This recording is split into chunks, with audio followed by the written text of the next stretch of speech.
السلام السلام السلام یا نبی الرحمن الرحیم والذین آمنوا اشد حبا للہ صدق اللہ مولانا العظیم وبلغنا رسولہ النبی الامین المکین الکریم ونحن علی ذلک لمن الشاہدین والشاکرین والمطمئنین والحمد للہ رب العالمین۔ آئیے نہایت ہی ادب اور احترام کے ساتھ ساری کائنات کے رہبر عقیدت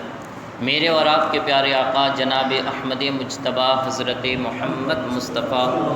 صلی اللہ تعالی علیہ وسلم کی بارگاہ گہرناز میں اپنی غلامی کا ثبوت پیش کرتے ہوئے بآواز بلند ہدیہ درود پاک پیش کیجیے۔ پڑھیے اللہم صلی علی سیدنا و مولانا محمد وعلی آل سیدنا مولانا محمد مبارک وسلم۔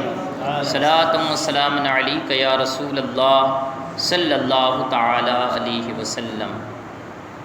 آج ایشیا میں اس کو کوئی جانتا نہیں، تاریخ دان بھی اسے پہچانتا نہیں، لیکن بلال وہ حبشی زادہ حقیر، لیکن بلال وہ حبشی زادہ حقیر فطرت تھی جس کی نور نبوت سے مستنیر، فطرت تھی جس کی نور نبوت سے مستنیر، جس کا امی ازل سے ہوا سینہ بلال، جس کا امی ازل سے ہوا سینہ بلال، محکوم اس صدا کے ہیں شہنشاہ و وزیر، محکوم اس صدا کے ہیں شہنشاہ و وزیر، ہوتا ہے جس سے اسود و احمر میں اختلاط، ہوتا ہے جس سے اسود و احمر میں اختلاط، کرتی ہیں جو غریب کو ہم پہلوئے امیر، کرتی ہیں جو غریب کو ہم پہلوئے امیر، ہے تازہ آج تک وہ نوائے جگر گداز، ہے تازہ آج تک وہ نوائے جگر گداز، صدیوں سے سن رہا ہے جسے گوشت چرخ پیر، صدیوں سے سن رہا ہے جسے گوشت چرخ پیر، اقبال کس کے عشق کا یہ فیض عام ہے، اقبال کس کے عشق کا یہ فیض عام ہے، رومی فنا ہوا حبشی کو دوام ہے، رومی فنا ہوا حبشی کو دوام ہے۔ 20 محرم الحرام حضرت سیدنا بلال حبشی رضی اللہ تعالیٰ عنہ کا یوم وصال ہے۔ ہو سکتا ہے کہ آپ نے حضرت بلال رضی اللہ تعالیٰ عنہ کے تعلق سے کچھ باتوں کو سماعت کیا ہو، لیکن حصول برکت کے لیے ہم آج کی محفل کو حضرت امام عالی مقام رضی اللہ تعالیٰ عنہ سے منسوب کرتے ہوئے حضرت بلال کی طرف بھی منسوب کرتے ہیں۔ اللہ رب العزت ہمارا یہاں پر بیٹھنا، سننا، سنانا اور اپنی بارگاہ میں بیٹھنا اپنی بارگاہ میں قبول و مقبول فرمائے، اور اس کا جو بھی اجر و ثواب ہو وہ ریاض میاں کے جو بھی مرحومین مرحومات ہو اللہ رب العزت ان کو عطا فرمائے، اور اللہ رب العزت حضرت بلال حبشی رضی اللہ تعالیٰ عنہ کی بدولت ہم پورے گاؤں والوں کے بھی جتنے مرحومین مرحومات ہو ان تمام کو بھی عطا فرمائے۔ حضرت بلال رضی اللہ تعالیٰ عنہ آپ کا خاندان ایک غلامی کی زندگی گزار رہا تھا، آپ کے والد محترم بھی غلام تھے، اور اسی طریقے سے نسل در نسل حضرت بلال غلامی کے زیر سایہ پلتے رہے تھے۔ حضرت بلال رضی اللہ تعالیٰ عنہ کے والد کا نام رباح تھا۔ آپ جب بہت ہی کم عمر میں تھے اسی وقت حضرت بلال رضی اللہ تعالیٰ عنہ کے والد محترم کا انتقال ہو چکا تھا۔ آپ کے ایک چھوٹا بھائی بھی اور بھی تھا اور 2 بہنیں بھی تھیں، والدہ بھی باحیات تھی۔ حضرت بلال رضی اللہ تعالیٰ عنہ کا جو خاندان نسل در نسل ہر کوئی آپ کے خاندان کا ہر فرد یہ کسی نہ کسی کی غلامی میں نظر آتا تھا۔ درود پاک پڑھی اللہم صلی علی سیدنا مولانا محمد وعلی سیدنا مولانا محمد صلاۃ و سلام علیک یا رسول اللہ صلی اللہ علیہ وسلم۔ حضرت بلال رضی اللہ تعالیٰ عنہ کا خاندان یہ ہر دور کے اندر کسی نہ کسی کی غلامی میں نظر آتا تھا۔ حضرت بلال رضی اللہ تعالیٰ عنہ یہ مکۃ المکرمہ کے اندر بنو امیہ کے ایک شخص امیہ جس کا نام تھا، اموی خاندان کا امیہ جس کا نام تھا، اسی کے حضرت بلال رضی اللہ تعالیٰ عنہ غلام تھے۔ امیہ ایک بہت ہی پکے قسم کا کافر تھا اور بہت ہی سخت دل بھی تھا، ایسا سخت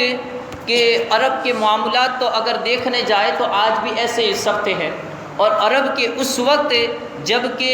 اسلام کا ظہور نہیں ہوا تھا تو لوگوں کے اندر اتنی جہالت پائی جاتی تھی اور غلاموں کو اس قدر ہلکی نظر سے دیکھا جاتا تھا کہ غلام کی اتنی بھی حیثیت نہیں تھی کہ کوئی غلام اپنے آقا کا ہی جوتا، یعنی جس کی وہ غلامی کر رہا ہے اسی کا جوتا اگر دھوپ میں پڑا ہوا ہے تو وہ دھوپ میں اپنے من سے دھوپ میں سے لے کر وہ چھاؤں میں نہیں رکھ سکتا تھا۔ اتنی غلامی کو یعنی حقیر غلاموں کو جانا جاتا تھا۔ اگر کوئی غلام دھوپ میں سے جوتا لے کر اگر چھاؤں میں رکھ دیتا، چھئیے میں رکھ دیتا، تو اس کے اوپر بھی اس کا آقا اس کو کوڑے برساتا کہ ہے تو اتنا بڑھ گیا ہے کہ میرے حکم کے بغیر تو کام کرنے لگا۔ تو غلاموں کو اتنا حقیر جانا جاتا تھا، یعنی انسانیت کے اندر بھی دو رکن پائے جاتے تھے۔ جو مالدار ہوتے تھے ان کا ایک اونچا مقام تھا، اور جو غریب ہوتے تھے انہیں غلامی کا مقام دیا جاتا تھا، انہیں اپنا ماتحت سمجھا جاتا تھا، ان کا گویا کہ یوں سمجھیے کہ ان کا کوئی مقام ہی نہیں تھا۔ اس طریقے سے عرب کے اندر ایسی اونچ نیچ کا ماحول پایا جاتا تھا۔ لیکن قربان جائے ہمارے ماں باپ اور پوری دنیا کے تمام لوگ اور ہماری نسل قربان جائے محمد الرسول اللہ صلی اللہ تعالیٰ علیہ وسلم پر کہ جب انہوں نے اعلان نبوت فرمایا تو اعلان نبوت فرمانے کے ساتھ ساتھ انسانیت کی اونچ نیچ کو بھی ختم فرما دیا۔ جہاں پر ایک غلام اپنے آقا کا جوتا دھوپ میں سے اٹھا کر اپنی مرضی سے چھاؤں میں نہیں رکھ سکتا تھا، اس غلام کا آقا نے وہ اونچا مقام عطا فرمایا اور اتنا اونچا مقام بلند کر دیا کہ ایک دن حضرت بلال سے مخاطب تھے، کہا بلال تیرا ایسا کون سا عمل ہے کہ میں نے مجھ سے پہلے جنت میں تیرے قدموں کی آہٹ کو سنا؟ جنت میں تیرے قدموں کی آہٹ کو میں نے اپنے سے پہلے سنا۔ حضرات محترم ذرا غور کیجئے کہ ایک طرف غلامی کا یہ حال تھا جہاں پر انسانوں نے ایک دوسرے کی غلامی کو، ایک انسان کو غلامی کی اس طریقے سے نظر سے دیکھتے تھے کہ وہاں پر جوتا بھی اپنے من سے وہ اٹھا نہیں سکتا تھا۔ میرے آقا نے ان غلاموں کو اٹھا کر کعبے کی چھت کے اوپر چڑھا دیا۔ آگے میں اس کی تفصیل سے بتاتا ہوا چلو، میں ایک تمہید باندھ رہا ہوں کہ نبی رحمت صلی اللہ تعالیٰ علیہ وسلم نے غلاموں کو وہ اونچا مقام عطا فرمایا۔ آج لوگ اس کے باوجود بھی لوگ یہ اسلام پر اعتراض کرتے ہیں کہ اسلام نے آج بھی غلامیت کو مٹایا نہیں ہے، لیکن یہ بات واقعی ہے کہ اسلام نے غلامیت کو مٹایا نہیں ہے، لیکن آپ دیکھیے کہ جو اسلام کے بانی نے غلاموں کے اور نوکری کرنے والوں کے جو احکام مرتب کیے ہیں وہ کسی مذہب تو کیا کسی اچھے انسان کے دماغ کے اندر بھی وہ قانون نہیں پائے جاتے ہوں گے۔ ایسے انسان آقا رحمت صلی اللہ تعالیٰ علیہ وسلم نے نوکری کرنے والوں کے احکام مرتب فرمائے ہیں کہ ان کے ساتھ کیسا پیش آنا چاہیے، ان کے ساتھ ان کو کس طریقے کا کام کرانا چاہیے، ان کا مقام کیا ہے، ان کا ادب کس طریقے کا کرنا چاہیے۔ الغرض نبی رحمت صلی اللہ تعالیٰ علیہ وسلم کے وہ عاشق رسول اور آپ کے وہ چہیتے غلام حضرت بلال حبشی رضی اللہ تعالیٰ عنہ امیہ کے گھر پر اپنی زندگی گزار رہے تھے، اور حال یہ تھا کہ وہاں پر جو عرب کے بڑے بڑے سردار تھے، یہ امیہ تھا، ابو جہل، ابو لہب، یہ عرب کے اندر مکہ المکرمہ چونکہ عرب کا کیپٹل تھا اور وہاں کے یہ تمام بڑے بڑے یہ شہنشاہ مانے جاتے تھے، اور ان کی باضابطہ طور پر خانہ کعبہ کے صحن کے اندر ایک بہت بڑی مجلس لگتی تھی، یعنی یوں سمجھیے کہ ان کی میٹنگ وہ لگتی تھی اور اس کے اندر وہ اپنے فخر بولا کرتے تھے، اپنے فخر یا کلمات نکالا کرتے تھے۔ اب اسی کے اندر امیہ اور ان لوگوں کے جو بڑے بڑے سردار تھے ان کے خادم بھی بہت سارے تھے۔ جب وہ پورا دن اپنے خادموں کو کام کراتے اور کام کرانے کے بعد جب رات کا وقت آتا تو ایک ایسا دیلا بنا ہوا ہوتا تو اسی کے اندر تمام غلاموں کو ڈال دیا جاتا اور باہر سے لوک کر دیا جاتا تاکہ کوئی غلام یہ بھاگنے نہ پائے۔ اسی طریقے سے غلاموں کی زندگی گزرتی تھی، ہر کوئی اس طریقے سے زندگی گزارتا تھا۔ حضرت بلال رضی اللہ تعالیٰ عنہ کہتے ہیں کہ کہ میں جب بھی اپنی والدہ سے ملتا، کیونکہ والدہ کسی اور کی غلام تھی، بہنیں کسی کے اور کے یہاں پل رہی تھی، بھائی کسی اور کے یہاں غلامی کر رہا تھا، الغرض کے خاندان کا ایک ایک رکن ہر ایک کوئی غلامی کی زندگی گزار رہا تھا۔ جب بھی میں اپنی والدہ سے ملتا تو کوئی بات چیت نہ ہوتی، بس ماں کو دیکھتا تو ماں میرے حال کو دیکھ کر رو پڑتی، اور میں جب ماں کو دیکھتا تو ماں کے حال کو دیکھ کر میں رو پڑتا تھا۔ بس یہی ہماری گفتگو ہوا کرتی تھی۔ کبھی بہنوں سے ملاقات ہوتی تو بہنوں کا حال بھی یہی ہوتا کہ ہم بہنوں کو دیکھتے تو بہنوں کو دیکھ کر میری آنکھوں میں آنسو آ جاتے، اور بہنیں جب مجھے دیکھتی تو ان کی آنکھوں میں آنسو آ جاتے۔ چھوٹا بھائی تھا، وہ بھی کسی کے یہاں پر چکر کاٹ رہا تھا اور چکیوں کو پیس رہا تھا۔ الغرض کے پورا خاندان کی غلامی کے اندر جکڑا ہوا تھا۔ اور ایسا نہیں کہ حضرت بلال، بلکہ کئی اور لوگ بھی تھے جو عرب کے اندر بڑے بڑے سرداروں کے غلام تھے، جنہیں روزانہ رات کو کسی قید خانے کے اندر بند کر دیا جاتا اور وہ ویسے ہی سو جاتے۔ اگر کھانا مل گیا تو یہ خدا کا شکر ہوتا، لیکن اگر کھانا نہ ملتا تو وہ ویسے ہی پوری رات کو بھوکے گزار دیتے، اور صبح ہوتی تو پھر ان کے وہی آقا، پھر ان کے وہی امیر، پھر ان کے وہی سردار آتے اور انہیں کام کرنے کے لیے کوڑوں سے مارتے ہوئے کام کی جگہوں پر لے جاتے، اور پھر پورا دن وہی چکیاں پیسنا اور پورا دن کام کرنا، یہ ان کا مشغلہ ہوتا۔ لیکن ایک دن ان غلاموں کا وہ قید خانہ جہاں پر وہ قیدی بنا کر رکھے جاتے، وہیں کے قریب ان عرب کے سرداروں کی، مکے کے کافروں کی بڑی ایک میٹنگ لگی۔ وہ لوگ آپس میں بات کرتے جا رہے تھے کہ ارے وہ دیکھو، وہ تو ایک ایسا پیدا ہو چکا ہے جو اندیکھے خدا کی عبادت کرتا ہے۔ وہ باتیں اپنے اندر کرتے جاتے، کوئی کہتا کہ وہ تو انسانیت کی اونچ نیچ کو اس نے مٹا دیا ہے، وہ کہتا ہے کہ اللہ کی طرف سے میرے اوپر کوئی پیغام لاتا ہے، میرے اوپر وحی آتی ہے۔ حضرت بلال کہتے ہیں ہم تمام غلام ان باتوں کو سنتے جاتے۔ جب انہوں نے یہ بات کہی کہ اس نے گورے اور کالے کی جو فوقیت تھی اور گورے اور کالے کے اندر جو فرق تھا، اس فرق کو اس نے مٹا دیا ہے۔ وہ گوروں کے برابر کالوں کو بھی سمجھتا ہے، وہ غلاموں کو بھی آزادوں کے برابر سمجھتا ہے۔ اس نے انسانیت میں کسی قسم کا تفاوت باقی نہیں رکھا ہے۔ اس نے غریب لوگوں کو بھی امیر کے کندھوں کے ساتھ کھڑا کر دیا ہے۔ حضرت بلال کہتے ہیں بس ہم اس شخص کو دیکھے نہیں تھے، ہم اس کے بارے میں جانتے نہیں تھے کہ یہ کرنے والا کون ہے اور یہ کس قسم کا انسان ہے، یہ کس خاندان سے تعلق رکھتا ہے۔ بس ان لوگوں کے اس کے اشارے سے ہم جانتے تھے کہ عرب کے اندر ایک شخص ایسا پیدا ہوا ہے،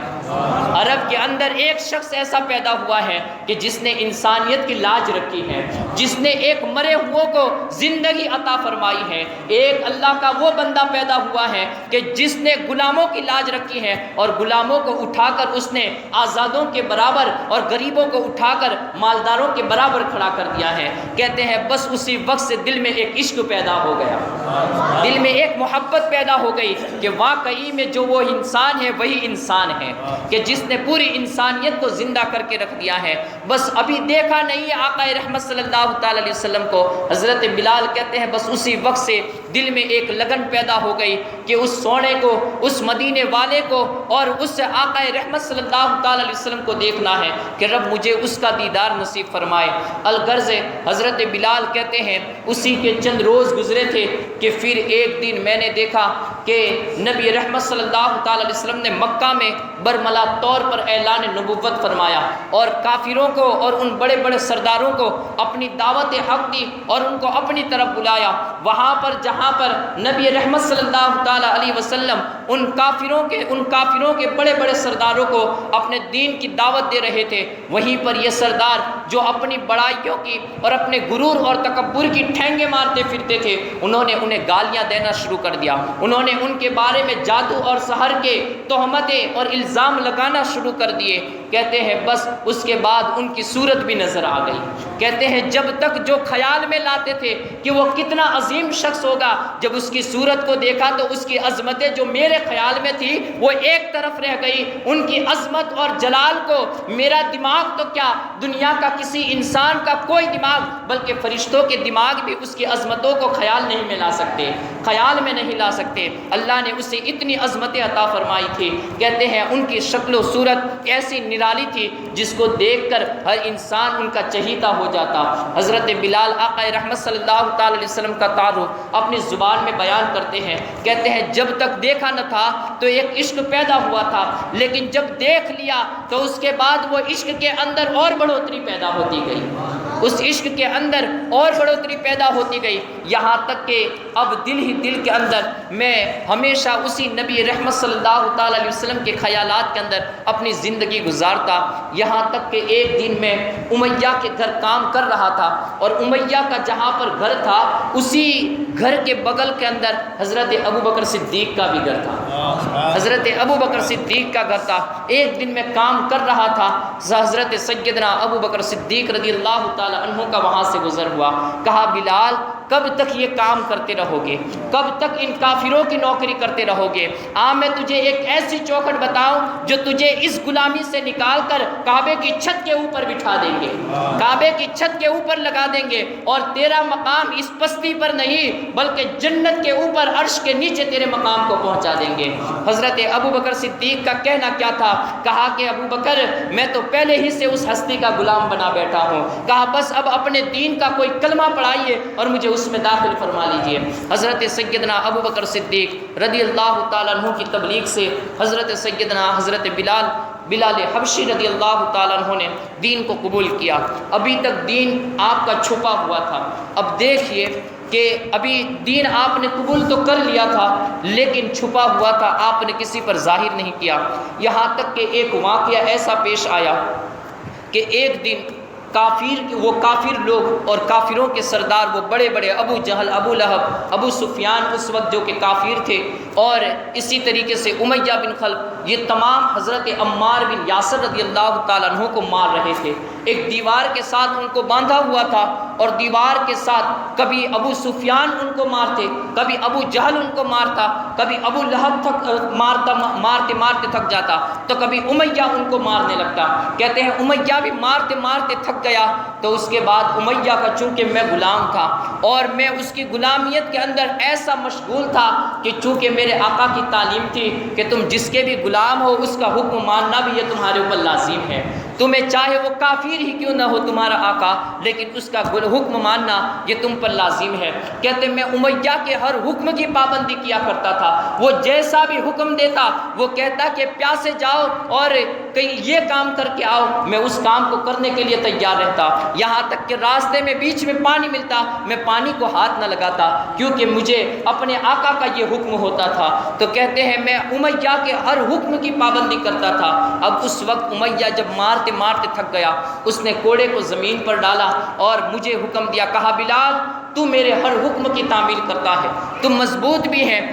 لے اس کوڑے کو پکڑ اور اس شخص کو مار کہ جس نے ہمارے دین کو چھوڑ دیا ہوا ہے، جس نے لات و عزا کی برائیاں شروع کر دی ہیں اور جس نے ایک نئے دین کو قبول کر لیا ہے، ایک اندیکھے خدا کی عبادت کرنے کا جو یہ دعویٰ کرتا ہے، اس کو مارنا شروع کر۔ اب حضرت بلال پر آزمائش کا وقت آ گیا، حضرت بلال پر اب یہ آزمائش کا وقت آ گیا۔ حضرت بلال رضی اللہ تعالیٰ عنہ اٹھے، وہیں پر کھڑے ہوئے تھے، ایک طرف حضرت عمار بن یاسر کو دیکھ رہے ہیں اور ایک طرف اس کوڑے پر نظر کر رہے ہیں، کبھی ان سرداران قریش کو دیکھ رہے ہیں جو انہیں حضرت بلال کو یہ حکم دے رہے تھے کہ عمار بن یاسر کو مارو۔ حضرت عمار بن یاسر بھی جو مار کھاتے کھاتے جو غریب شخص تھے، عرب کے اندر یہ غریب شخص تھے جنہوں نے دین کو قبول کیا تھا اور ان کے اوپر ظلم و ستم کے پہاڑ توڑے جا رہے تھے، تمام بڑے بڑے سردار اور مالدار لوگ یہ حضرت عمار بن یاسر کو مار رہے تھے، یہاں تک کہ حضرت عمار کی والدہ حضرت سمیہ کو شہید کر دیا گیا تھا۔ اسلام کی وہ پہلی شہید حضرت سمیہ جو حضرت عمار بن یاسر کی والدہ محترمہ ہے، اور اسی طریقے سے حضرت یاسر جو حضرت عمار کے والد محترم ہے انہیں بھی شہید ان کافروں نے کر دیا تھا۔ یہ اسلام کے سب سے پہلے شہید ہیں۔ اگر حضرت عمار بھی مار کھاتے کھاتے وہ دیوار کے نیچے بیٹھ چکے تھے، حضرت عمار نے دیکھا کہ بلال کو حکم ہو چکا ہے اور حضرت عمار جانتے تھے کہ بلال آقا رحمت صلی اللہ علیہ وسلم کا غلام بن چکا ہے۔ حضرت عمار اٹھے، کہا بلال اپنے دین کو ظاہر مت کرنا، یہ لوگ بڑی ہی اذیتیں دیتے ہیں، یہ لوگ اتنی تکلیف پہنچاتے ہیں کہ جس تکلیف کے بعد ہم ہر تکلیف کو بھول سکتے ہیں، لیکن ان کی تکلیفیں یہ ہمارے برداشت کے بھی ہم سے برداشت نہیں ہو سکتی۔ کہا بلال اس کوڑے کو اٹھا لے، تو نہیں مارے گا تو دوسرے لوگ بھی تو مار لیں گے، تو 2-4 کوڑے مار لے اور اپنے دین کو ظاہر مت کرنا، اپنے دین کو ظاہر مت کر۔ حضرت عمار بن یاسر یہ بار بار کہتے رہے۔ اس طرف امیہ کہہ رہا تھا کہ بلال میں نے تجھے 2 بار حکم دے چکا ہوں لیکن تو کوڑے کو نہیں پکڑ رہا ہے۔ الغرض حضرت بلال رضی اللہ تعالیٰ عنہ نے کوڑے کو پکڑا، کوڑے کو پکڑ تو لیا حضرت بلال نے، لیکن پھر حضرت عمار کو دیکھنے لگے، حضرت عمار کو دیکھنے لگے۔ دیکھ کر پھر حضرت عمار کو دیکھتے ہوئے کوڑے کو دیکھا، آپ نے پھر کوڑے کو گھمانا شروع کیا، گھماتے رہے۔ پھر آپ نے برجستہ طور پر کہا عمار، کہا کہ تو جس نبی کی محبت میں مار کھا رہا ہے، کیا میں اس نبی سے محبت نہیں کر رہا ہوں؟ میں بھی تو اسی کے ساتھ محبت کر رہا ہوں جس نبی کے ساتھ تو محبت کرتا ہے۔ اگر اس نبی اور اس خدا کی محبت کے ساتھ تو مار کھانا گوارا کر سکتا ہے تو پھر بلال کون سی کھیت کی مولی ہے کہ جو اس نبی اور اس خدا کی محبت کا دعویٰ بھی کرے اور اس کے باوجود بھی ان سے اپنے دین کو چھپاتا پھرے، کوڑے کو گھماتے رہے اور اتنا دور پھینکا جو کافروں کی نظر سے بھی اوجھل ہو گیا، اور کہا کہ اے کافروں کے سرداروں سن لو، جس نبی کا غلام عمار بن چکا ہے میں بھی اسی نبی کا غلام بن چکا ہوں، میں بھی اسی نبی کا غلام بن چکا ہوں۔ اور انہی کے سامنے برجستہ طور پر اشہد ان لا الہ الا اللہ کی صداؤں کو بلند کیا۔ حضرات محترم اب یہاں پر ذرا ایک نقطہ دیکھیے کہ جب کوئی مصیبت کا وقت آ جائے تو اسلام نے رخصت دی ہوئی ہے،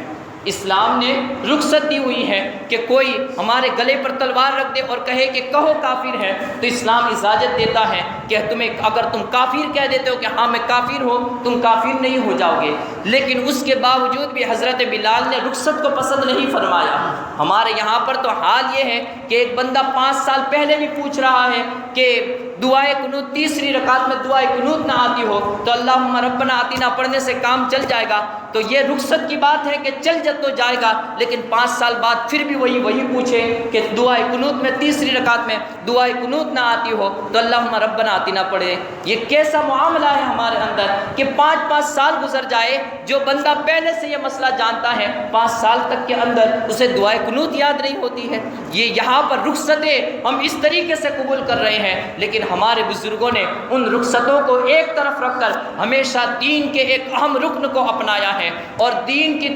میں آنے والی تمام مصیبتوں کو جھیلتے ہوئے انہوں نے دین کے ہر چیز پر عمل کر لیا ہے، عمل کر کے دکھایا ہے۔ لیکن یہاں پر ہم چند دعائیں یاد نہیں کر سکتے۔ الغرض ہم بھی مومن اور ایمان والے ہونے کا دعویٰ کرتے ہیں، اور ایک وہ بھی تھے جنہوں نے ایمان والے ہونے کا دعویٰ کیا تھا، لیکن اب ہمیں پر یہ ٹٹولنا ہے کہ یا تو ہمارے ایمان میں کوئی کمزوری ہے یا پھر ان کے ایمان سے ہمیں کوئی سبق حاصل کرنا چاہیے۔ الغرض حضرت بلال رضی اللہ تعالیٰ عنہ نے برجستہ طور پر اعلان کر دیا۔ اعلان کیا کیا؟ لات و عزیٰ سے بغاوت کر دی، کافروں سے اور کافروں کے سرداروں سے بغاوت کر دی، آقا رحمت صلی اللہ تعالیٰ علیہ وسلم کی غلامی کا انہوں نے دعویٰ کر دیا۔ ایک طرف انہوں نے اپنے آقا کی نافرمانی کی، نبی رحمت صلی اللہ تعالیٰ علیہ وسلم کی فرما برداری کی۔ اب ہوا کیا؟ حضرت بلال رضی اللہ تعالیٰ عنہ کا وہ آقا جو امیہ کہلاتا تھا وہ بڑا ہی سخت تھا، وہاں پر ابو سفیان، ابو جہل، ابو لہب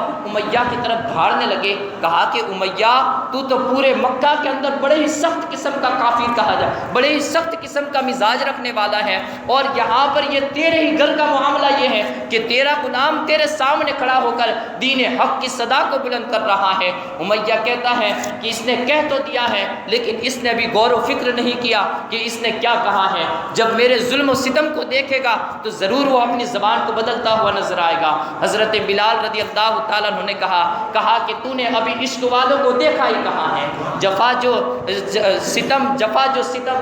نہ ہو ستم میں وہ جفا ہی نہیں، ستم نہ ہو محبت میں تو کچھ مزہ ہی نہیں۔ الغرض حضرت بلال رضی اللہ تعالیٰ عنہ کے اوپر اب ظلم و ستم کے پہاڑ توڑے گئے، یہاں تک کہ حال یہ تھا کہ وہ امیہ جب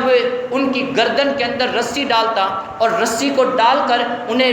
مجنون اور پاگلوں کے ہاتھ میں پکڑا دیتا اور انہیں حکم دیتا کہ اسے گھسیٹو۔ حضرت بلال برہنہ طور پر جسم کے اوپر کوئی لباس نہیں ہے، اور ایسے ہی عرب کے وہ تپتے صحراؤں کے اندر حضرت بلال رضی اللہ تعالیٰ عنہ کو گھسیٹا جاتا۔ گھسیٹ کر جب ایک ریتیلے میدان تک حضرت بلال کو پہنچایا جاتا تو وہاں پر امیہ اب حکم دیتا کہ انہیں اسی جگہ پر چھوڑا جائے۔ وہاں پر حضرت بلال رضی اللہ تعالیٰ عنہ کو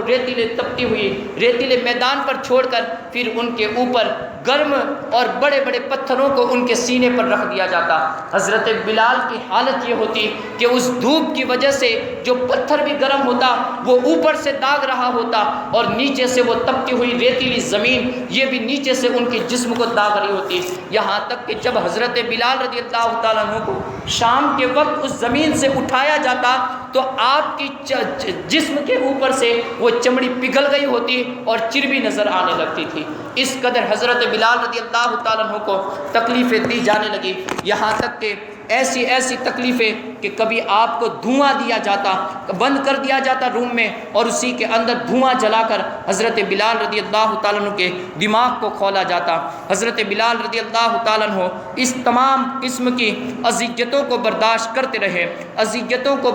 کرتے رہے یہاں تک کہ ایک دن حضرت سیدنا ابو بکر صدیق رضی اللہ تعالیٰ عنہ کا پھر گزر ہوا۔ حضرت ابو بکر صدیق نے حضرت بلال سے کہا بلال کیوں اتنے زور سے ذکر کرتے ہو؟ پہلے تو جب حضرت بلال کو مارا جاتا تو آپ کوئی ذکر نہیں کرتے تھے، لیکن جب کافر مار کر تھک جاتے اور بیٹھ جاتے تو حضرت بلال پھر اپنی زبان سے احد کی صداؤں کو بلند کرتے کہ وحدہ لا شریک، وہ اللہ ایک ہے، وہ اللہ ایک ہے، اس کا کوئی شریک نہیں ہے۔ حضرت بلال بلند آواز سے ان صداؤں کو بلند کرتے۔ حضرت ابو بکر صدیق رضی اللہ تعالیٰ عنہ ایک دن گزرے تو آپ نے فرمایا بلال تم اللہ کا ذکر کر سکتے ہو؟ ذکر کرنے کے دو طریقے ہوتے ہیں، ایک ذکر خفی ہوتا ہے، ایک ذکر ذلی ہوتا ہے۔ زور سے بھی ذکر کیا جا سکتا ہے اور آہستہ بھی ذکر کیا جا سکتا ہے۔ حضرت بلال کو یہ نصیحت کی، کہا بلال تم آہستہ ذکر کرو، یہ کافر تمہیں ایک کوڑا بھی نہیں ماریں گے۔ حضرت بلال کہتے ہیں میں 2 دن تک آہستہ ذکر کرتا رہا، 2 دن تک آہستہ ذکر کرتا رہا، کسی نے کوئی پوچھا بھی نہیں اور کوئی نے میری طرف دھیان بھی نہیں دیا، لیکن کہتے ہیں 2 دن ذکر کیا لیکن کسی نے کوئی مارا بھی نہیں، ایک کوڑا بھی نہ مارا۔ اب تیسرا دن ہوا، جیسے ہی امیہ میرے کمرے میں داخل ہوا میں نے زور سے آواز لگائی احد اللہ وحدہ لا شریک لہ۔ حضرت بلال کہتے ہیں بس میرا احد کی صدا لگانا تھا، امیہ نے وہیں پر جو کوڑا لیا ہوا تھا وہ کوڑا پکڑا اور پھر سے مجھے مارنا شروع کر دیا۔ حضرت ابو بکر صدیق کا چونکہ وہیں پر بغل میں مکان تھا، حضرت ابو بکر صدیق نے کہا بلال میں نے تمہیں نصیحت نہ کی تھی کہ تم اللہ کا ذکر یہ آہستہ کیا کرو؟ کہا کہ حضور 2 دن تک اللہ کا ذکر آہستہ کیا کرتا رہا لیکن وہ مزہ اور وہ لطف مجھے آیا ہی نہیں جو ان کے کوڑوں کے اندر مجھے نصیب ہوتا ہے۔ جب ان کے کوڑے کھاتا ہوں اور اس وقت جو مجھے اپنے رب کے دیدار نصیب ہوتے ہیں اور اپنے رب کی معیت نصیب ہوتی ہے، اپنے رب کی قربت نصیب ہوتی ہے، وہ مزے مجھے احد کہنے میں بھی نہیں آتے ہیں۔ میرے شیخ فرماتے ہیں کوئی بلال سے پوچھے خبیب سے سمجھے، کوئی بلال سے پوچھے خبیب سے سمجھے، سزائے الفت سرکار کا مزہ کیا ہے، سزائے الفت سرکار کا مزہ کیا ہے۔ یہاں پر وہ لوگ ہیں جو اتنی بلاؤں کو مصیبتوں کو سہ کر بھی اپنے ایمان کے مزوں کی بات کرتے ہیں، یہاں پر ہمارا حال یہ ہے کہ ایک چھوٹی سی مصیبت بھی آ جائے، بیماری بھی اگر گھر میں آ جائے تو ہم واویلا مچا دیتے ہیں، اللہ رب العزت کا شکوہ گلا لوگوں کے سامنے بیان کرنے لگتے ہیں۔ لیکن حضرت بلال حبشی رضی اللہ تعالیٰ عنہ کی پوری زندگی یہ ہمیں ایک درس دے رہی ہے کہ تم پر کیا بلائیں مصیبتیں آ رہی ہیں، بلائیں مصیبتوں کے ساتھ سہنا، بلاؤں مصیبتوں کو سہنا اور اسی کے ساتھ اس رب کی تعریفیں کرنا، اسی کے ساتھ اس رب کے نام کو پکارنا، اسی کے اندر مزے رکھے ہوئے ہیں اور اسی کے اندر رب کی معیت معیت اور رب کی قربت بھی رکھی ہوئی ہے۔ الغرض ایک دن نبی رحمت صلی اللہ تعالیٰ علیہ وسلم کا گزر ہوا، وہ آقا جن سے کسی عام انسان کا اور عام انسان کو ایک کانٹا چبھنے کی بھی مصیبت برداشت نہیں ہوتی۔ نبی رحمت صلی اللہ تعالیٰ علیہ وسلم اللہ رب العزت نے ارشاد میں عزیز علیہ ما عنتم حریص علیکم بالمؤمنین رؤوف الرحیم، یہ وہ رسول ہیں جو مومنوں کے لیے بہت ہی رحم دل ہیں، اور اتنے رحم دل ہیں کہ مومین کو ایک کانٹا بھی چوب جائے تو اس تکلیف کو بھی یہ برداشت نہیں کر سکتے۔ اللہ رب العزت نے میرے اور آپ کے پیارے آقا کی یہ تعریف کلام مجید میں بیان فرمائی ہے۔ آپ اللہ کے کلام کو 11ویں پارے کو اٹھا کر دیکھیے، سورہ توبہ کی آخری 2 آیتوں میں لقد جاءکم رسول من انفسکم سے وہ 2 آیتوں کو دیکھیے، اس کی تفسیر کو دیکھیے۔ اللہ رب العزت نے فرمایا کہ میرے رسول اپنی امت کے لیے، اپنی قوم کے لیے اتنے رحم دل ہے کہ اپنے امتی کو کانٹا بھی چوب جائے انہیں تو وہ بھی تکلیف برداشت نہیں ہے۔ جس نبی کو کانٹا چوبنے کی تکلیف برداشت نہیں ہے، وہ نبی اپنی امت کو جہنم میں جلتا ہوا کیسے دیکھیں گے؟ ضرور میرے اور آپ کے پیارے آقا ہماری شفاعت بھی فرمائیں گے، اور ہم اپنے اعمال پر بھروسہ ہی کیا کر سکتے ہیں؟ ہمیں تو اپنے آقا کی شفاعت ہی پر بھروسہ ہے جو ہمیں جنت میں لے کر جائے گی، جو ہمیں جنت میں لے کر جائے گی۔ نبی رحمت صلی اللہ تعالیٰ علیہ وسلم جو کانٹا چوبنے کی بھی تکلیف کو برداشت نہیں کر سکتے، اس نبی رحمت صلی اللہ تعالیٰ علیہ وسلم نے ایک مرتبہ دیکھا کہ بازار کے اندر بلال ننگے بدن پہ لوگ بچے پیچھے پڑے ہوئے ہیں، کوئی اسے پتھر مار رہا ہے، کوئی اسے تانا دے رہا ہے، کوئی اسے یہ کہہ رہا ہے بلا اپنے خدا کو، کہاں ہے وہ تیرا خدا جو تیری مدد کے لیے آئے، کہاں ہے وہ تیرا نبی جو تیری مدد کے لیے آئے۔ آقا رحمت صلی اللہ تعالی علیہ وسلم کی آنکھوں میں آنسو آ گئے، سیدھے ہی فوراً اپنے گھر کی طرف پہنچے۔ حضرت سیدنا ابو بکر صدیق رضی اللہ تعالیٰ عنہ ہما وقت معیت میں رہنے والے، ہما وقت ساتھ میں رہنے والے، وہ نبی محترم صلی اللہ تعالی علیہ وسلم کو دیکھا، آقا کی آنکھوں سے آنسو جاری ہے۔ وہ صدیق اکبر کہ جنہیں نبی رحمت صلی اللہ تعالی علیہ وسلم کی تکلیف برداشت نہیں ہوتی تھی، نبی رحمت صلی اللہ تعالی علیہ وسلم جنہیں اپنی امت کی تکلیف برداشت نہیں ہوتی، حضرت ابو بکر صدیق کہتے ہیں مجھ پر ساری کائنات کی تکلیفیں ڈال دی جائے میں انہیں برداشت کرتا رہوں گا، لیکن میرے آقا کو کوئی تکلیف پہنچ جائے میں وہ برداشت نہیں کر سکتا۔ حضرت سیدنا صدیق اکبر رضی اللہ تعالیٰ عنہ فرماتے ہیں میں نے دیکھا نبی رحمت صلی اللہ تعالیٰ علیہ وسلم کی آنکھوں میں آنسو جاری ہے، میں نے پوچھا آقا کیا معاملہ ہے، آپ کو کس چیز نے رلا دیا ہے؟ نبی رحمت نے فرمایا، کہا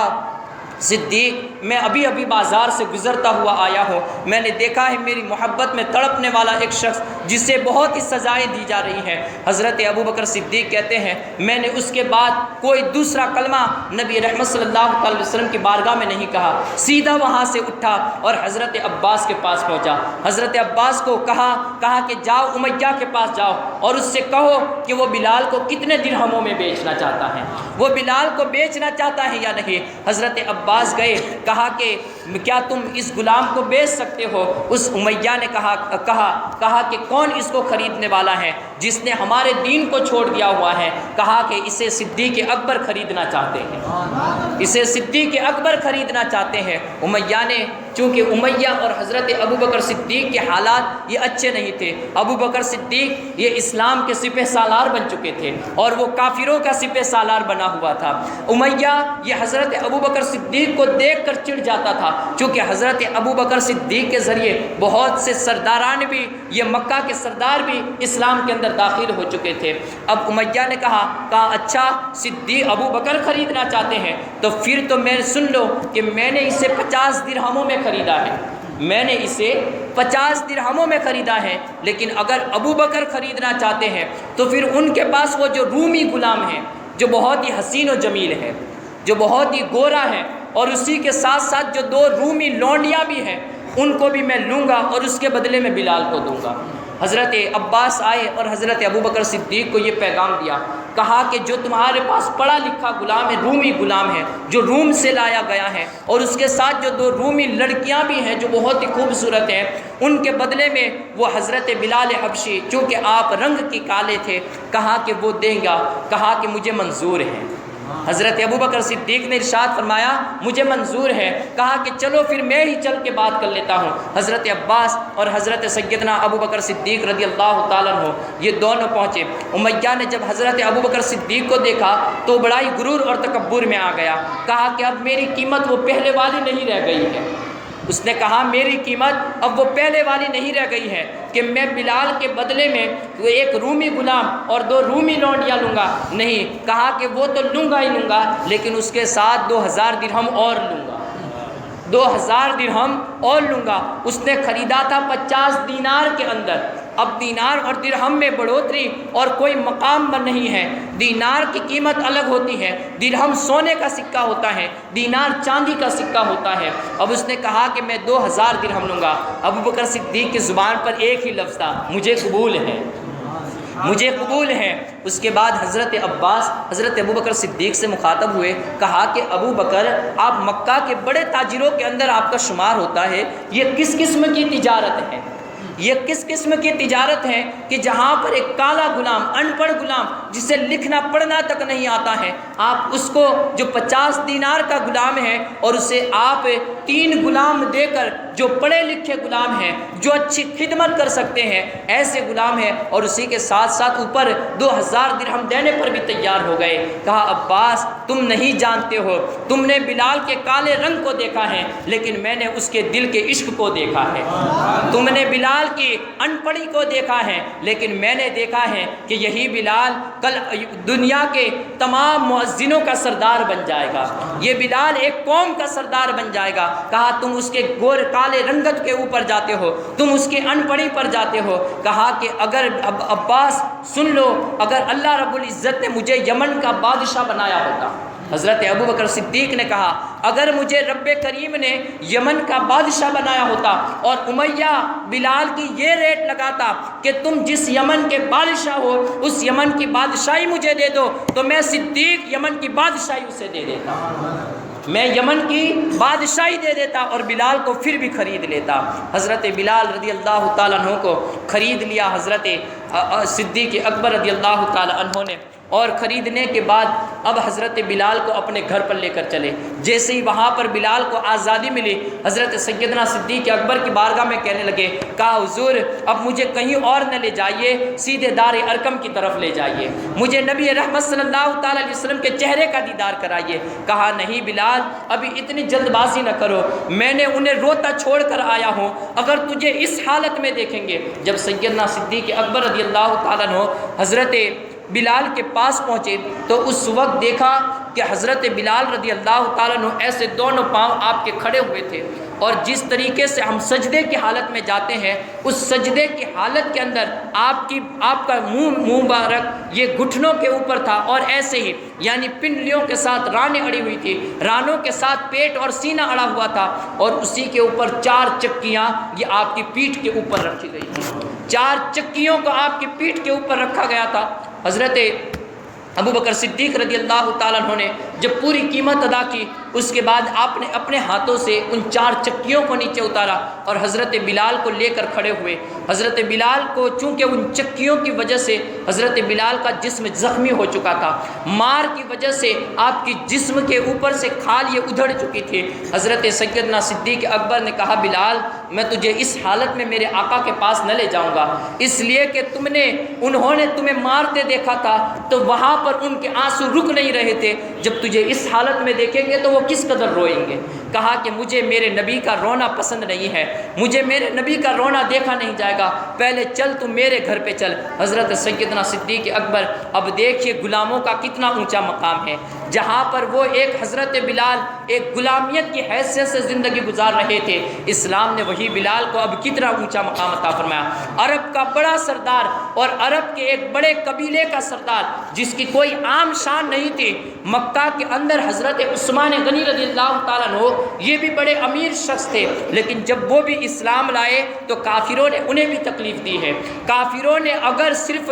اگر وہ تکلیفیں جو مارنے والی تکلیفیں تھیں وہ کسی مسلمان کو نہیں دی ہیں تو صرف اور صرف سیدنا صدیق اکبر کو نہیں دی ہے۔ کیوں؟ اس لیے کہ حضرت سیدنا صدیق اکبر جہاں پر وہ بڑے بڑے سرداروں کے مقام ختم ہوتے تھے وہیں سے حضرت سیدنا صدیق اکبر کا مقام شروع ہوتا تھا۔ حضرت ابوبکر صدیق کا مقام مکہ کے اندر ایسا اونچا پایا جاتا تھا، حضرت ابوبکر صدیق رضی اللہ تعالیٰ عنہ اپنے گھر پر لے کر گئے۔ اب غلام ہے، جہاں پر ہر عرب کا ہر گھر کے اندر غلاموں کی کوئی حیثیت، انہیں اپنی دہلیز کے اندر داخل نہیں کیا جاتا تھا، وہاں پر سیدنا صدیق اکبر حضرت بلال کو اپنے خاص کمرے میں لے گئے، ایک چادر بچھائی، جہاں پر آپ بیٹھتے تھے وہیں پر حضرت بلال رضی اللہ تعالی عنہ کو بٹھایا۔ حضرت بلال کو بٹھانے کے بعد اپنی بیوی کے پاس تیل منگایا، تیل منگا کر حضرت ابوبکر صدیق خود ہی اپنے ہاتھوں سے حضرت بلال کے جسم کے اوپر وہ تیل لگا رہے ہیں،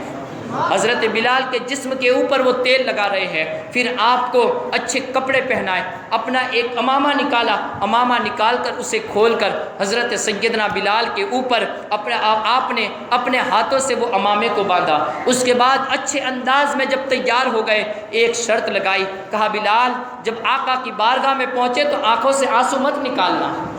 اپنی آنکھوں سے آنسو مت نکالنا، بلکہ وہاں پر جائے تو مسکراتے ہوئے جانا۔ حضرت بلال رضی اللہ تعالیٰ عنہ کو اچھے انداز میں تیار کرتے ہوئے یہاں پر حضرت بلال جیسے جیسے سیدنا صدیق اکبر آپ کی خدمت کرتے جاتے، حضرت بلال کی زبان سے اور آپ کی منہ سے چیخیں نکلتی جاتی کہ کل تک تو بلال کو کوئی روٹی کا پوچھنے والا نہیں تھا، آج مکہ کا اتنا بڑا سردار میرے پاؤں کے اوپر تیل لگا رہا ہے، میرے پاؤں میں جوتے پہنا رہا ہے، میرے کپڑے بدن پر لباس پہنا رہا ہے، جسے تو اس کی ماں کا سایہ تک نصیب نہیں ہوا، جسے اس کی ماں کی خدمت نصیب نہیں ہوئی، اس بلال کی آج اتنی عزت، اس بلال کی آج اتنی عزت کی جا رہی ہے۔ حضرت بلال چیخوں پر چیخیں پکارتے ہوئے رو رہے تھے۔ اب اس کے بعد نبی رحمت صلی اللہ تعالی علیہ وسلم کی بارگاہ میں سیدنا صدیق اکبر لیتے ہوئے چلے۔ جب آقا کی بارگاہ میں پہنچے دار ارقم کے اندر، تو اس کے بعد نبی رحمت صلی اللہ تعالیٰ علیہ وسلم نے جیسے ہی حضرت بلال کے چہرے کو دیکھا، نبی رحمت صلی اللہ تعالیٰ علیہ وسلم کی آنکھوں میں آنسو آ گئے، کہا بلال آؤ جلدی سے میرے سینے سے لگ جاؤ۔ حضرت سیدنا بلال رضی اللہ تعالیٰ عنہ کو چونکہ حضرت ابوبکر صدیق کا فرمان یاد تھا، رونا چاہ رہے تھے، ادھر ہچکیاں بھی بن چکی تھی، لیکن زبان کے اوپر لائے تو کس طریقے سے لائے، لیکن جب دیکھا کہ ایک طرف حضرت ابوبکر صدیق کی آنکھوں سے آنسو جاری تھے، حضرت بلال برداشت نہ کر سکے اور وہ چیخو پکار کے ساتھ روئے، ایسی چیخو پکار کے ساتھ جیسے ایک بچہ کبھی اپنی ماں سے بچھڑ گیا ہو اور بچھڑ کر جب وہ اپنی ماں کو دیکھ لیتا ہے تو جس چیخو پکار کے ساتھ روتا ہے، سیدنا بلال رضی اللہ تعالیٰ عنہ ایسی چیخو پکار کے ساتھ نبی رحمت صلی اللہ تعالیٰ علیہ وسلم کے سینے سے لگ کر روئے۔ اس کے بعد نبی رحمت صلی اللہ تعالیٰ علیہ وسلم حضرت ابوبکر صدیق کی طرف مخاطب ہوئے، کہا ابوبکر تم نے بلال کو خریدا، اگر مجھ سے بھی کہتے تو میں بھی اپنے مال سے بلال کو خریدتا۔ یہ حضرت بلال رضی اللہ تعالیٰ عنہ کا اعزاز ہے۔ نبی حضرت سیدنا صدیق اکبر نے فرمایا، کہا آقا میرا مال بھی کس کا مال ہے، میرا تو سب کچھ دیا ہوا یہ آپ ہی کا دیا ہوا ہے، میرے پاس جو کچھ بھی ہے یہ کسی اور کی کہاں عطا ہے، یہ آپ ہی کی تو عطائیں ہیں۔ اب حضرت ابوبکر حضرت بلال حبشی رضی اللہ تعالیٰ عنہ جہاں پر وہ غلامی کی زندگی تھی وہ اب کٹ گئی، اب بلال کو ایک ایسا اونچا مقام اور منصب نصیب ہوا کہ اب دیکھیے جب مکہ سے ہجرت کر کے لوگ مدینہ طیبہ کی طرف جانے لگے تو سیدنا بلال حبشی رضی اللہ تعالیٰ عنہ کو آقا رحمت صلی اللہ تعالیٰ علیہ وسلم کچھ ٹولیاں بنا کر مدینہ کی طرف ہجرت کرنے کے لیے لوگوں کو بھیجتے تھے، اور جو بھی ٹولی بناتے تھے تو اس کے اندر ایک کو سردار مقرر کرتے تھے۔ جیسے جیسے لوگ تیار ہو جاتے تھے اپنے زاد راہ کو تیار کر لیتے تھے تو کسی ایک کو سردار بناتے اور پھر اسے مدینہ کی طرف ہجرت کرنے کے لیے مکہ سے باہر چھوڑنے کے لیے خود ہی جایا کرتے تھے۔ جب کچھ 16 لوگ تیار ہو گئے تو اس کے اندر مرد، عورت اور بچے بھی تھے۔ اب اس کے بعد حضرت بلال حبشی رضی اللہ تعالیٰ عنہ کو بلایا گیا، کہا بلال ان 16 لوگوں کے اوپر تمہیں سردار مقرر کیا جاتا۔ ایک وہ بلال جس کی کوئی حیثیت نہیں تھی کہ وہ اپنے مالک کا جوتا دھوپ دھوپ میں سے اپنی مرضی سے اٹھا کر چھاؤں میں نہیں رکھ سکتا تھا، آج اس بلال کو اللہ نے 16 لوگوں کے اوپر بادشاہ مقرر کر دیا ہوا ہے، 16 لوگوں کے اوپر سردار مقرر کر دیا ہے۔ حضرت بلال حبشی رضی اللہ تعالیٰ عنہ اس فخر سے اپنے سینے کو جیسے چیر جائے اور آپ کا سینہ پھٹ جائے، ایسی خوشی حضرت بلال کو نصیب ہوئی۔ لیکن اس کے بعد آقا کی بارگاہ میں آ کر عرض کرنے لگے، کہا آقا میں جاؤں تو صحیح مکہ سے، یہاں مکہ میں اتنی تکلیفیں دی جاتی ہے، میں اسے بھی خوشی بخوشی برداشت کر لیتا ہوں، لیکن یہاں پر آپ جانے کا حکم دے رہے ہیں، میں جانے کے لیے تو تیار ہوں، لیکن آپ سے ایک سوال ہے، کیا آپ اس شرط کو قبول بھی فرمائیں گے؟ کہا بلال کیسی شرط ہے اور کیسا سوال ہے؟ کہا آقا میں مدینہ چلا تو جاؤں، لیکن آپ وہاں پر تشریف لائیں گے یا نہیں؟ آپ وہاں پر تشریف لائیں گے یا نہیں؟ حضرت نبی رحمت نے فرمایا، کہا ہاں بلال میں آؤں گا اور ضرور آؤں گا، تم پہلے ان لوگوں کو لے کر چلے جاؤ، تمہارے پیچھے پیچھے کئی روز کے بعد میں بھی مدینہ کی طرف ہجرت کر کے چلا آؤں گا۔ حضرت بلال چلے، اب راستے کے اندر وہاں پر مرد اور عورتیں بھی تھی جو راستے کے اندر کبھی اندھیروں سے کبھی ان کافروں کا ڈر انہیں محسوس ہوتا، حضرت بلال انہیں بڑے یقین سے کہتے تھے، کہا کہ اے مسلمانوں ڈرو نہیں، مجھے میرے نبی نے حکم دیا ہے، ہم مدینے پہنچیں گے اور ہمارے آقا کی زیارت سے بھی مشرف ہوں گے، ہمارے نبی بھی یہ مدینے کی طرف ہجرت کر کے آئیں گے۔ اب اس کے بعد بلال مدینہ پہنچ گئے، شام کے وقت وہاں پر حضرت عبداللہ بن رواحہ رضی اللہ تعالیٰ عنہ کے مکان پر آپ اترے اور وہیں پر انہوں نے قیام بھی کیا۔ جیسے ہی دوسرے دن صبح ہو گئی، حضرت بلال رضی اللہ تعالیٰ عنہ اٹھے اور مکہ سے آنے والے راستے کے اوپر جا کر بیٹھ گئے۔ کسی نے پوچھا بلال کل تو آئے ہو، کچھ آرام کر لیتے، یہاں پر آ کر کیوں بیٹھ گئے ہو؟ کہا کہ آقا رحمت صلی اللہ تعالیٰ علیہ وسلم نے مجھ سے وعدہ کیا ہے کہ تیرے پیچھے پیچھے میں بھی آنے والا ہوں۔ کہا بس میں میرے آقا کا انتظار کر رہا ہوں، میرے نبی کا انتظار کر رہا ہوں کہ میرے آقا شاید یہیں سے آنے والے ہوں گے اور اسی راستے سے آنے والے ہیں۔ حضرت نبی رحمت صلی اللہ تعالیٰ علیہ وسلم اب جب آپ نے مدینہ کی طرف ہجرت فرمائی، اس کے بعد مسجد نبوی کی تعمیر ہوئی۔ مسجد نبوی کے اندر حضرت بلال کا بیشتر حصہ رہا۔ اب میں مختصر طور پر حضرت بلال کے ایک سیرت کو بتاتا ہوا چلا، درود پاک پڑھ لیجیے، اللہم صلی علی سیدنا مولانا 10-15۔ حضرت بلال رضی اللہ تعالی عنہ اب مدینہ کے اندر مسجد نبوی کے اندر بھی آپ بڑی ہی خدمت، جب مسجد نبوی بن رہی تھی بڑی ہی خدمت آپ نے انجام دی۔ اس کے بعد جب اذان کی باری آئی، آقا رحمت صلی اللہ تعالیٰ علیہ وسلم نے لوگوں کے اندر مشورہ کیا کہ لوگوں کو نماز کے لیے کس طریقے سے بلایا جائے۔ کسی نے کہا کہ آگ جلا دی جائے، کسی نے کہا کہ ڈھول وغیرہ بجا دیا جائے تاکہ لوگوں کو پتہ چل جائے، ہر ایک نے اپنی اپنی باتیں بتائی۔ حضرت عمر رضی اللہ تعالیٰ عنہ ہر ایک کی بات کا رد کرتے رہے، کہا کہ آگ جلائی جائے یہ یہودیوں کا طریقہ ہو جائے گا، کہا ناقوس بجائی جائے، کہا یہ عیسائیوں کا طریقہ ہو جائے گا، کہا ہمیں کوئی ایسی چیز کو لانا ہے جو ان میں سے کسی کی مشابہت کو اختیار نہ کرے۔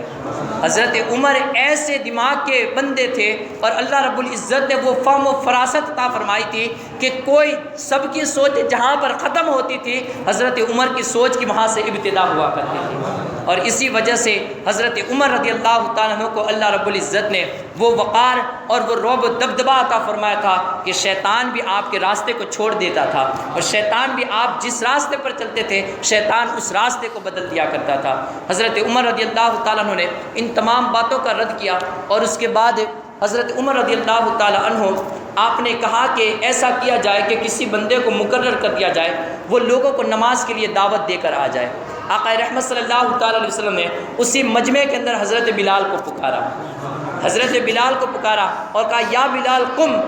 اذن صلاۃ، کہا کہ اے بلال اٹھ جاؤ اور لوگوں کو نماز کا حکم دو، لوگوں کے لیے صلاۃ کے لیے نماز کے لیے لوگوں کو ندا دیتے رہو۔ اب حضرت بلال رضی اللہ تعالیٰ عنہ یہ گلی کے ایک ایک کونے پر جاتے اور لوگوں کو آواز دیتے تھے، اے لوگوں نماز کے لیے آ جاؤ۔ حضرت بلال رضی اللہ تعالیٰ عنہ کو اللہ رب العزت نے وہ آواز عطا فرمائی تھی کہ جب حضرت عمر رضی اللہ تعالیٰ عنہ ایمان لائے تو حضرت عمر نے حضرت بلال کو بلایا، کہا بلال اس پہاڑ کے اوپر کھڑے ہو جاؤ جو مکہ المکرمہ مکرمہ کعبہ معظمہ کے سامنے ہے، کہا کہ اس کے اوپر کھڑے ہو جاؤ اور آواز لگاؤ کہ عمر ابن خطاب یہ مشرف اسلام ہو چکا ہے۔ حضرت بلال رضی اللہ تعالیٰ عنہ پہاڑ کے اوپر کھڑے ہوئے اور آپ نے ایسی آواز دی جو مکہ کی گلی گلی کے اندر گونج گئی، اور کہا کہ اے کافروں اور ایک کافروں کے سرکنوں، ایک کافروں کے سرداروں، یاد رکھو عرب کا شیر عمر ابن خطاب یہ اسلام میں داخل ہو چکا ہے۔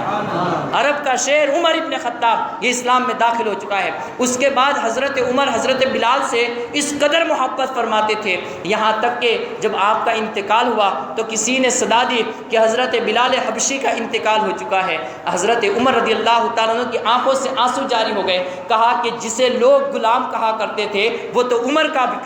کا بھی آقا ہے، وہ عمر کا بھی سردار ہے۔ حضرت عمر رضی اللہ تعالیٰ عنہ سردار کی طرف حضرت بلال حبشی رضی اللہ تعالیٰ عنہ کی عزت کیا کرتے تھے۔ الغرض وہاں پر جب سوئے تو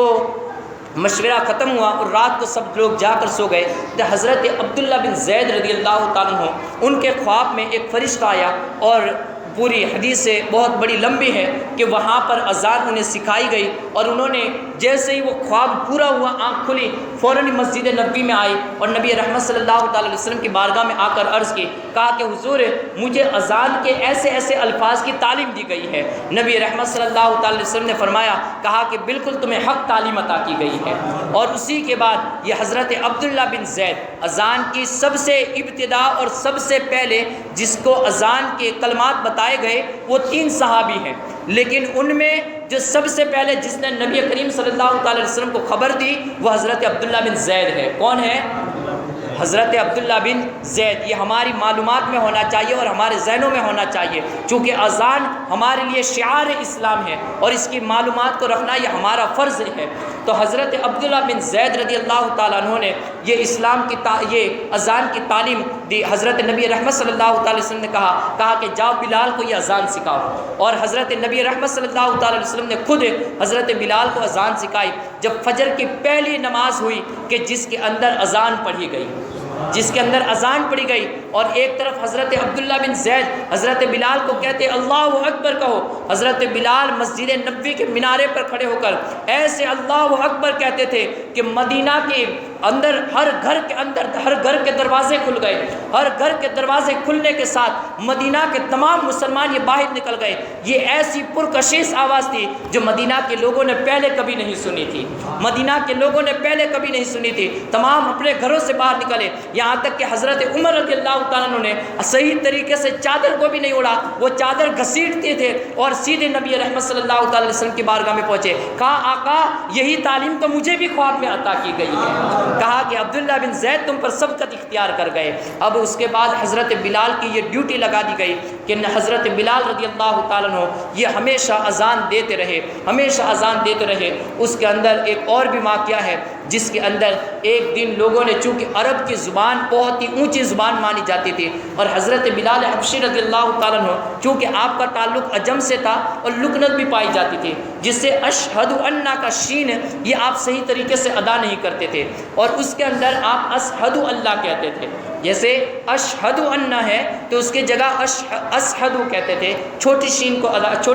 ادا کرتے تھے۔ ایک دن مدینہ کے لوگوں نے اور صحابہ کرام نے نبی رحمت صلی اللہ تعالی علیہ وسلم کی بارگاہ میں شکایت کی، کہا کہ حضور کسی اور اچھی آواز والے کو اذان دینے پر مقرر کر دیا جائے، اس لیے کہ جب بلال اذان کہتے ہیں تو وہ اشہد کی شین کو ادا نہیں کرتے، تو دوسرے جو یہاں کے کافر ہیں وہ یہودی ہیں وہ ہماری اذان کا مذاق اڑایا کرتے ہیں۔ ایک دن حضرت بلال کو اذان نہ دینے دی گئی اور کسی دوسرے مؤذن کو مقرر کر دیا۔ طبقات ابن سعد کے اندر یہ روایت موجود ہے، چونکہ یہ واقعہ کچھ لوگ ضعیف بھی قرار دیتے ہیں، میں نے کتاب کا حوالہ اسی لیے دیا کہ طبقات ابن سعد کے اندر یہ واقعہ موجود ہے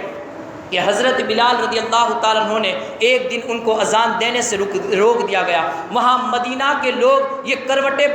بدلتے تھک گئے اور ہر ایک کی نیندیں پوری ہو گئی۔ لوگ نبی رحمت صلی اللہ تعالی وسلم کی بارگاہ میں آ کر عرض کرنے لگے، آقا یہ صبح کیوں نہیں ہو رہی ہے؟ کیا سورج کو اٹکا دیا گیا ہے؟ کہا کہ ہاں ابھی جبریل امین میرے پاس آئے ہیں اور انہوں نے کہا کہ چوتھے آسمان کے اوپر ایک فرشتہ ہے جس کے ہاتھوں کے اندر اللہ رب العزت عزت نے سورج کی باغ دوڑ کو سنبھال کر رکھا گیا ہے کہ جو سورج کو چھوڑتا ہے تب جا کر سورج آگے بڑھنے لگتا ہے۔ آج اسے حکم دیا، آج اس نے، اور وہ سورج کی باغیں اسی وقت ڈھیلی کرتا ہے جب اسے بلال کے لفظوں سے اور بلال کے منہ سے اذان سنائی دیتی ہے۔ آج بلال کی زبان سے اذان نہیں نکلی ہے اور اس وجہ سے اس نے سمجھا ہے کہ صبح بھی نہیں ہوئی ہے۔ اب حضرت بلال نے اذان نہ دی تو صبح نمودار نہیں ہوئی۔ آقا نے بلال کو بلایا، کہا جاؤ بلال کو بلاؤ اور اسے اذان دینے کے لیے حکم دو۔ اللہ رب العزت اس کی چھوٹی سین کو ہی شین بنا کر اپنی بارگاہ میں قبول فرما لیتا ہے۔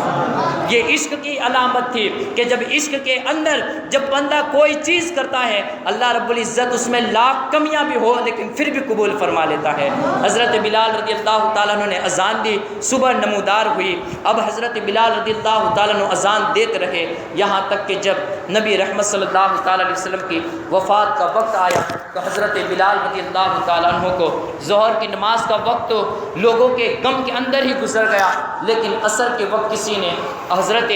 ابو بکر صدیق رضی اللہ تعالیٰ عنہ نے حضرت بلال کو حکم دیا، کہا بلال جاؤ اذان دو۔ اذان دینے کے لیے حضرت بلال رضی اللہ تعالیٰ عنہ، وہ بلال جو خانہ کعبہ کی چھت کے اوپر جب آقا رحمت صلی اللہ تعالیٰ علیہ وسلم نے حکم دیا تھا، بلال جب مکہ فتح ہوا تو بلال کو حکم دیا بلال مکہ کی دیوار پر، کعبے کی دیوار پر چڑھ جاؤ اور اذان دو۔ بغیر سیڑھیوں کے حضرت بلال کعبے کی چھت کے اوپر چڑھ چکے تھے، تو بغیر سیڑھیوں کے حضرت بلال رضی اللہ تعالیٰ عنہ نے کعبے کی چھت کے اوپر چڑھ کر آپ نے اذان پڑھی تھی۔ وہی بلال رضی اللہ تعالیٰ عنہ سیڑھیوں سے ہوتے ہوئے بھی جب وہاں پر جانے لگے تو کبھی ایک سیڑھی پر اپنا قدم رکھتے تو وہاں سے نیچے کی طرف گر جاتے۔ حضرت سلمان کو آواز دی گئی، کہا سلمان مجھے سہارا دو کہ میں اوپر کی طرف مینارے کی طرف چڑھ سکوں۔ کچھ صحابیوں نے سہارا دیا اور حضرت بلال حبشی رضی اللہ تعالیٰ عنہ یہ مسجد نبوی کے مینارے تک پہنچے اور وہاں پر اذان دینا شروع کی۔